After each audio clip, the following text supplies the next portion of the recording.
मित्रों, आप सबके ध्यान में है, पिछले संसद के सत्र में भारत सरकार 3 कानून लेकर आई थी। एक कृषक उपज व्यापार और वाणिज्य अधिनियम और दूसरा कृषक सशक्तिकरण और संरक्षण कीमत आश्वासन और कृषि सेवा पर करार अधिनियम 2020 और आवश्यक वस्तु अधिनियम में कुछ संशोधन, ऐसे लगभग 3 कानून भारतीय संसद ने पारित किए। कृषि के क्षेत्र में ये 2 कानून हैं जिसमें कृषि उपज का व्यापार और वाणिज्य से संबंधित है और उनके मूल्य आश्वासन से संबंधित है। इन दोनों कानूनों पर लोकसभा और राज्यसभा में 4-4 घंटे सभी दलों के जो सांसदगण हैं उन सब ने अपना स्वच्छंद होकर विचार व्यक्त किया, पक्ष और विपक्ष ने। लोकसभा में पारित हुआ, राज्यसभा में 4 घंटे की चर्चा पूरी हुई और उस समय जब मेरे जवाब देने की स्थिति खड़ी हुई तो प्रतिपक्ष के कुछ लोगों ने उस दिन बहुत ही एक अभद्र घटना को अंजाम दिया जो देश के लोकतांत्रिक इतिहास में हमेशा काले धब्बे के रूप में अंकित रहेगी। लेकिन दोनों कानून पारित हुए,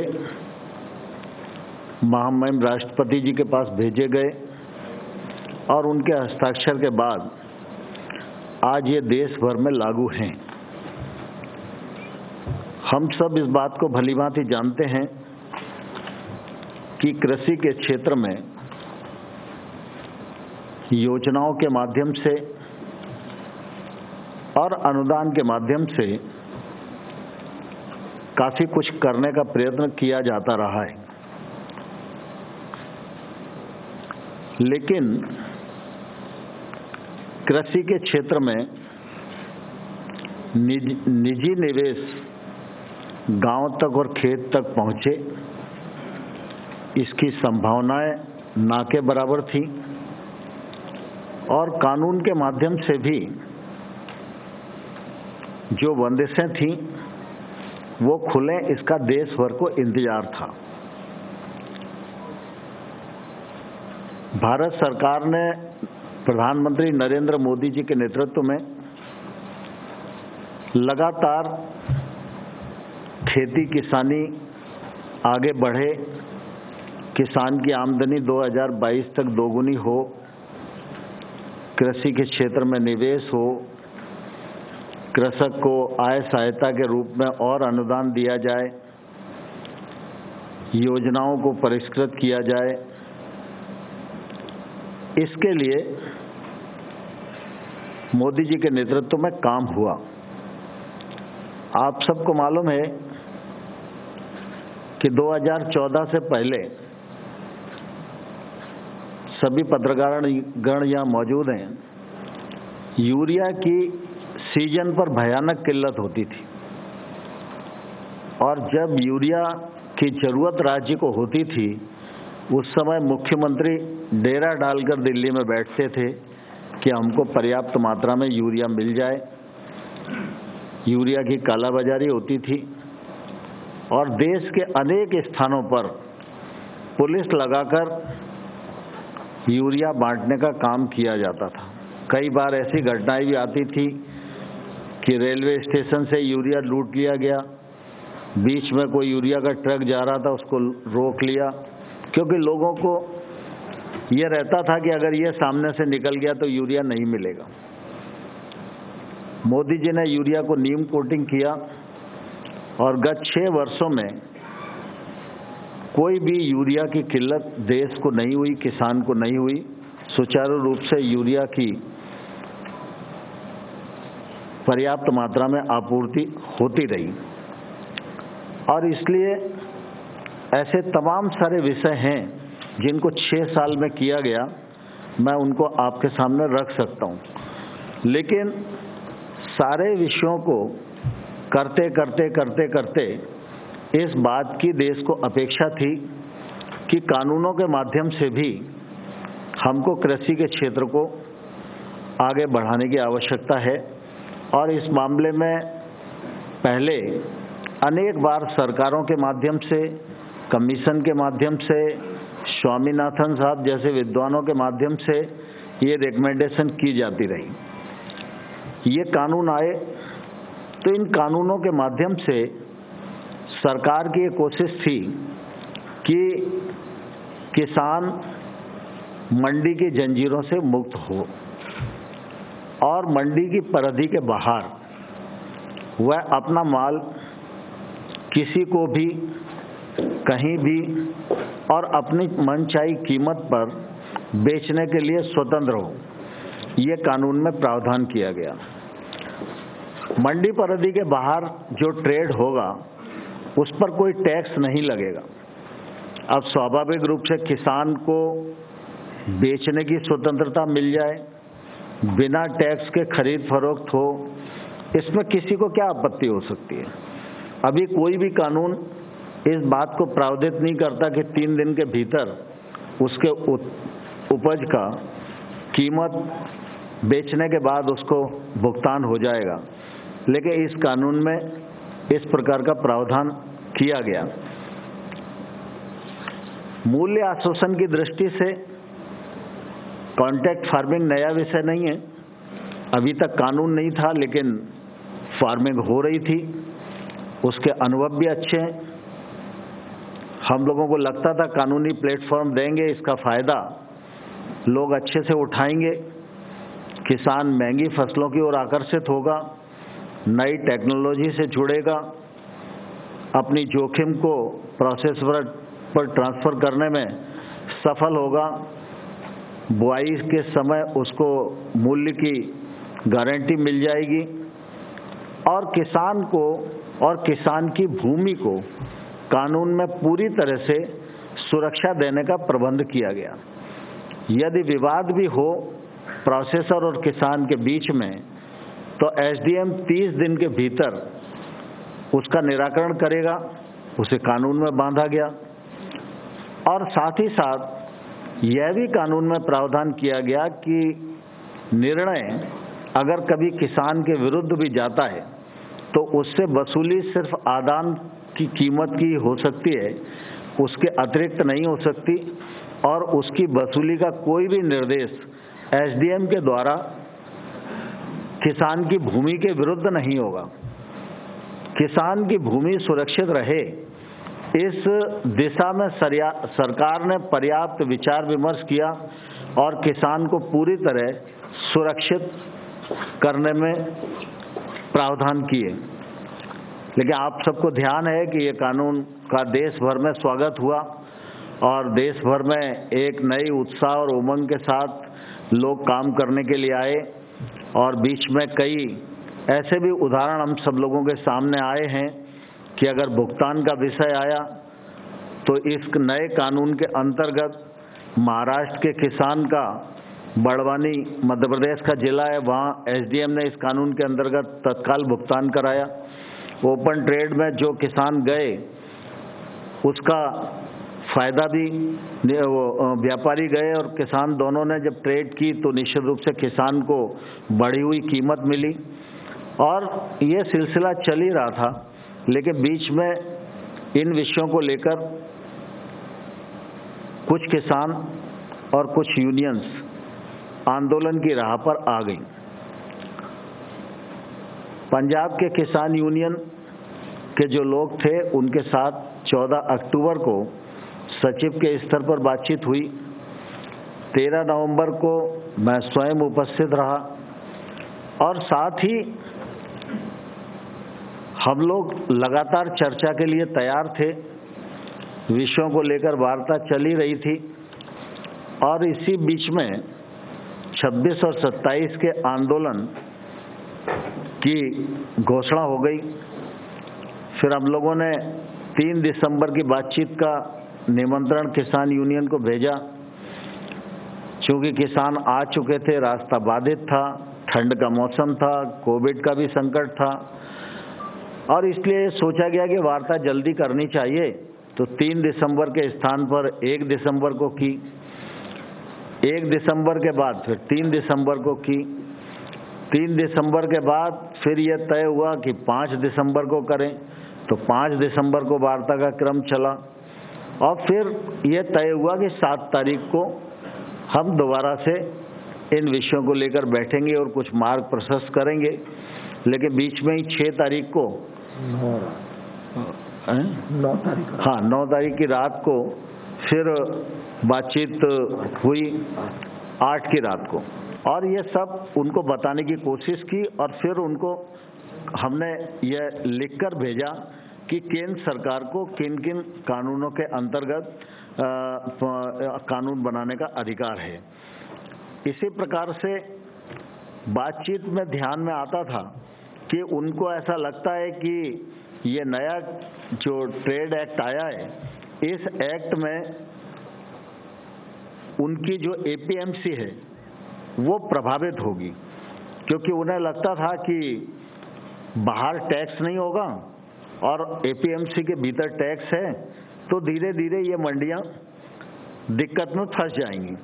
तो हम लोगों ने उनसे कहा कि वैसे तो कुल मिला के जो टैक्स लगता है जब किसी भी ट्रेड पर, तो व्यापारी टैक्स की वसूली किसान से ही करता है। अगर टैक्स नहीं लगेगा इसका फायदा अंततोगत्वा किसान को होगा। लेकिन फिर भी अगर आपकी आपत्ति है तो हम लोग इस पर विचार करने को तैयार हैं। और इस आशंका पर हम लोगों ने प्रस्ताव दिया कि राज्य सरकार निजी मंडियों के रजिस्ट्रेशन की व्यवस्था भी लागू कर सकेगी और साथ ही ऐसी मंडियों पर राज्य सरकार जो मंडी के भीतर का टैक्स है उसके हिसाब से ही वो बाहर की प्राइवेट मंडी पर भी टैक्स लगा सकेगी। तो उनकी इस आशंका को भी निर्मूल करने की हम लोगों ने अपने प्रस्ताव में कोशिश की है। हमारे एक्ट में ये प्रावधान था कि पैन कार्ड से ही खरीद हो सकेगी। सरकार उस मामले में ये सोचती थी कि व्यापारी भी और किसान भी इंस्पेक्टर राज और लाइसेंसी राज से बच सकेंगे और थोड़ा खुला प्रावधान करना चाहिए जिससे हर चीज़ थोड़ी सी आसान हो जाए। लेकिन उन्हें ऐसा लगता था कि पैन कार्ड तो किसी पर भी होगा और कोई भी खरीद के भाग जाएगा, तो फिर ऐसी स्थिति में हम क्या कर पाएंगे। तो हमने कहा ठीक है, अगर आपको ये आशंका है तो इसको भी हम विचार करने के लिए तैयार हैं। तो इस आशंका को दूर करने के लिए हम लोगों ने प्रस्ताव उन्हें दिया कि इस शंका के समाधान हेतु राज्य सरकारें इस प्रकार के पंजीयन के लिए नियम बनाने की शक्ति उनको प्रदान की जाएगी और जिससे कि स्थानीय परिस्थितियों के अनुसार राज्य सरकार नियम बना सके। यद्यपि इस प्रकार का नियम बने और इस प्रकार की व्यवस्था हो, ये प्रावधान हमारे एक्ट में था। जब ये व्यवस्था जो हमने बनाई थी, अगर इस पर कुशंकाएं उठने लगती तो केंद्र सरकार को कानून में ये अधिकार था कि इस प्रकार की व्यवस्था बनाने के लिए वो निर्देश दे सकें। लेकिन फिर भी हमने इस समस्या को भी उनके एड्रेस करने की कोशिश की। दूसरा उनका मुद्दा था कि आपने विवाद निपटाने के लिए एसडीएम को अधिकृत किया है कानून में और अपील सिर्फ कलेक्टर के पास होगी। हमको ये लगता था कि गांव में किसान के सबसे नज़दीक अगर मजिस्ट्रियल पावर वाला कोई भी अधिकारी है तो वो एसडीएम ही है। बाकी जितनी भी ऐसी संरचनाएं सरकार की हो सकती हैं जहां विवाद का निराकरण किया जा सकता है, वह सब किसान से कुछ न कुछ ज़्यादा दूरी पर होती हैं। और जुडिशली ये क्षेत्र में हमें लगता था कि छोटा किसान है, छोटा व्यापार होगा, छोटा एग्रीमेंट होगा, तो वो कोर्ट में जाएगा तो कोर्ट में फिर वकील भी बहुत अच्छा करना पड़ेगा, तमाम कागज पत्र लगाने पड़ेंगे और न्यायालय को तो कहा नहीं जा सकता कि आप इतने दिन में निर्णय दो। और समय लगेगा, न्यायालय पर काम का बोझ भी ज़्यादा है, इसलिए हमें लगता था कि एसडीएम को हम निर्देश कानून में बांध सकते हैं, इसलिए एसडीएम का विषय रखा था। लेकिन उन लोगों को लगता था कि न्यायालय में जाने की सुविधा होनी चाहिए। तो हम लोगों ने इस शंका के समाधान के लिए भी हमने यह प्रस्ताव में दिया कि भाई न्यायालय में जिस किसान को जाना हो तो ये विकल्प भी हम दे सकते हैं, इसमें कहीं कोई दिक्कत नहीं है। फिर कृषक का मूल्य आश्वासन एक्ट के अंतर्गत कृषक और प्रोसेसर के बीच में जो एग्रीमेंट होगा, तो उनको लगता था कि यह एग्रीमेंट रजिस्टर्ड होना चाहिए। तो हम लोगों को इस पर भी कोई आपत्ति नहीं थी और हमने उनको कहा कि भाई राज्य सरकारों को ये अधिकार देते हैं और जब तक राज्य सरकार रजिस्ट्रीकरण की व्यवस्था नहीं बना पाती है तब तक कोई एग्रीमेंट होगा तो लिखित में उसकी प्रतिलिपि हस्ताक्षर होने के 30 दिन के भीतर एसडीएम कार्यालय में जमा करना पड़ेगी, जिससे वो दस्तावेज सरकार के अधिकार क्षेत्र में रहे। फिर वो एक बात ये भी आती है बड़ा जोर शोर से और मीडिया के सामने भी कहा जाता है कई बार कि किसानों की भूमि पर बड़े उद्योगपति कब्जा कर लेंगे। वैसे तो कॉन्ट्रैक्ट फार्मिंग काफ़ी लंबे समय से गुजरात में, महाराष्ट्र में, हरियाणा में, पंजाब में, अनेक कर्नाटक में, अनेक राज्यों में चल रही है। अभी तक कभी ऐसा अनुभव आया नहीं, लेकिन इसके बावजूद भी हम लोगों ने इसका प्रबंध पहले से एक्ट में कर रखा था। कानून में ये प्रावधान किया गया है कि इस कानून के अंतर्गत जो एग्रीमेंट होगा वो प्रोसेसर और किसान की फसल के बीच में ही होगा। किसान की भूमि से संबंधित कोई लीज, पट्टा, करार ऐसा कुछ भी इसमें हो नहीं सकता।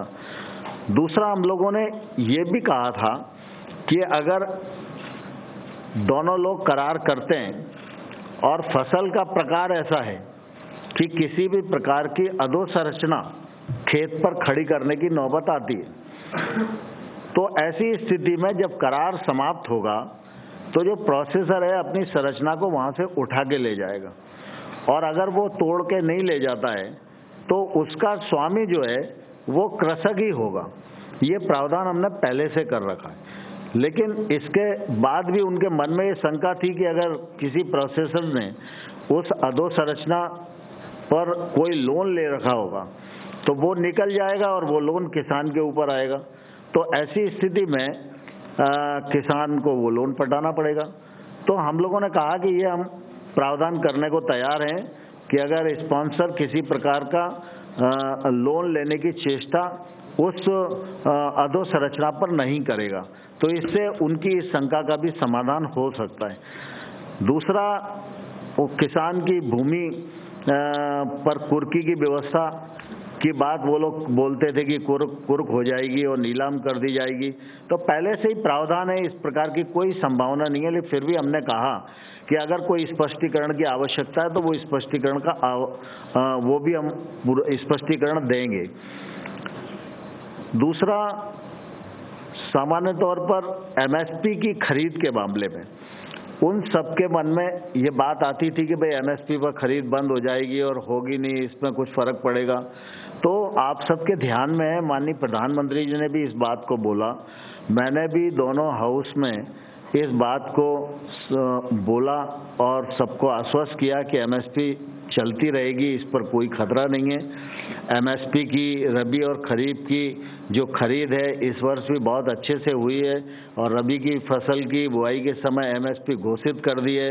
एमएसपी को नरेंद्र मोदी जी के नेतृत्व में 1.5 गुना किया गया है। खरीद का वॉल्यूम भी बढ़ाया गया है। पहले गेहूं और धान पर ही खरीद होती थी, अब दलहन और तिलहन पर भी खरीद की जा रही है और एमएसपी से किसानों को ज़्यादा से ज़्यादा सुरक्षा मिल सके और उसमें अधिक पैसा हम खर्च कर सकें, इस दृष्टि से नरेंद्र मोदी जी की सरकार की प्रतिबद्धता पहले भी थी, आज भी है और आने वाले कल में रहेगी। और एमएसपी के मामले में भी अगर उनके मन में शंका है तो हम लिखित आश्वासन देने को भी तैयार हैं। हम सरकारों को भी दे सकते हैं, किसान को भी दे सकते हैं, यूनियन को भी दे सकते हैं। फिर एक बिजली वाला विषय था, उनको ऐसा लगता है कि बिजली का कोई एक्ट आ रहा है वो किसानों के लिए थोड़ा तकलीफ पैदा करेगा। तो इस मामले में भी हम लोगों ने बहुत स्पष्टता से उन्हें कहा कि राज्य सरकारें बिजली वितरण कंपनियों को वर्तमान व्यवस्था के अनुसार ही सब्सिडी की राशि हस्तांतरित करने की व्यवस्था संशोधन विधेयक में भी रहेगी। इस प्रकार से वर्तमान व्यवस्था में किसानों के संबंध में जैसा चल रहा है वैसे ही चलेगा, कोई परिवर्तन नहीं होगा। Air quality management of NCR ordinance में ये अभी जो ऑर्डिनेंस आया है उसमें पराली वाले किसानों के लिए भी प्रावधान है। तो हम लोगों ने ये कहा कि भाई हम इससे सहमत हैं और निश्चित रूप से इसका समाधान हम करेंगे। और इस दृष्टि से हम लोगों ने एक पूरा प्रपोजल बनाकर उनको कल दिया। उन लोगों ने विचार विमर्श भी किया और फिर भी कुल मिला के उनके सारे जो प्रश्न हैं उन प्रश्नों का उत्तर देने के बाद भी आखिरी में वो लोग किसी निर्णय पर नहीं पहुंच पा रहे हैं। इसकी निश्चित रूप से मेरे मन में भी काफ़ी कष्ट है, क्योंकि किसानों का विषय है और किसान ठंड में इतनी बड़ी तादाद में यहाँ पर बैठे हुए हैं और कोविड का संकट भी है। तो निश्चित रूप से हम सब लोगों के मन में भी रात दिन चिंता रहती है और इसलिए हम लोगों की लगातार पहले भी कोशिश रही है और अभी भी मैं आपके माध्यम से किसान भाइयों और बहनों को आग्रह करना चाहता हूं कि आप सब ने चर्चा के दौरान जो प्रश्न उठाए थे उन प्रश्नों का समाधान करने के लिए लिखित प्रस्ताव भारत सरकार ने आपके समक्ष भेजा है। आप उन प्रस्ताव पर विचार करें और आपकी तरफ से जब भी चर्चा की स्थिति के लिए कहा जाएगा भारत सरकार एकदम चर्चा के लिए तैयार रहेगी। और मैं आपके माध्यम से किसानों को यह भी कहना चाहता हूं कि पूरा देश इस बात का साक्षी है। 2006 में स्वामीनाथन साहब की रिपोर्ट आई थी और उस रिपोर्ट में भी लंबे समय तक इंतजार हुआ कि एमएसपी को 1.5 गुना करके लागू किया जाए, लेकिन वो लागू नहीं किया गया। मोदी जी जब प्रधानमंत्री बन गए तब भी ये बात खड़ी हुई थी। तो स्वाभाविक रूप से जब एमएसपी को 1.5 गुना किया जाना है तो वित्तीय भार तो बढ़ेगा ही। लेकिन ये मोदी जी की प्रतिबद्धता किसानों के प्रति थी कि उन्होंने जो लागत मूल्य है उस पर 50% मुनाफा देकर और एमएसपी घोषित करने का निर्णय किया और उसका लाभ आज देश भर के किसानों को मिल रहा है। और आप देखेंगे कि कुल मिला के कृषि मंत्रालय के बजट की स्थिति को भी देखेंगे तो आज 1,34,000 करोड़ है। यह जब यूपीए की सरकार थी उससे लगभग 6 गुना बढ़ोतरी है। लगातार सभी स्कीमों के माध्यम से इस बात की कोशिश की जा रही है। कई बार सरकारों के लिए बड़ा लोकप्रिय होता है, जैसे यूपीए सरकार में एक निर्णय हुआ 10 साल में 53,000 करोड़ रुपए का कर्जा माफ कर दिया। कर्जा किसका माफ हुआ किसका नहीं हुआ यह विवाद का विषय किसानों में हमेशा ही बना रहा, लेकिन 10 साल में 53,000 करोड़ रुपए का कर्जा माफ करना इसको बड़ी उपलब्धि यूपीए गवर्नमेंट में माना गया। लेकिन प्रधानमंत्री नरेंद्र मोदी जी ने पीएम किसान सम्मान निधि के माध्यम से 75,000 करोड़ रुपया हर साल भारत सरकार के खजाने से निकालकर किसानों के खाते में डालने के लिए योजना बनाई। और मुझे कहते हुए प्रसन्नता है कि आज 10.5 करोड़ किसान को लगभग 1 लाख करोड़ रुपया केंद्र सरकार की ओर से उनके अकाउंट में भेजने का काम किया गया। किसान को बुजुर्गावस्था में भी सुरक्षा सामाजिक मिल सके इसलिए पीएम किसान मानधन योजना बनाई गई, पेंशन का प्रावधान किया गया।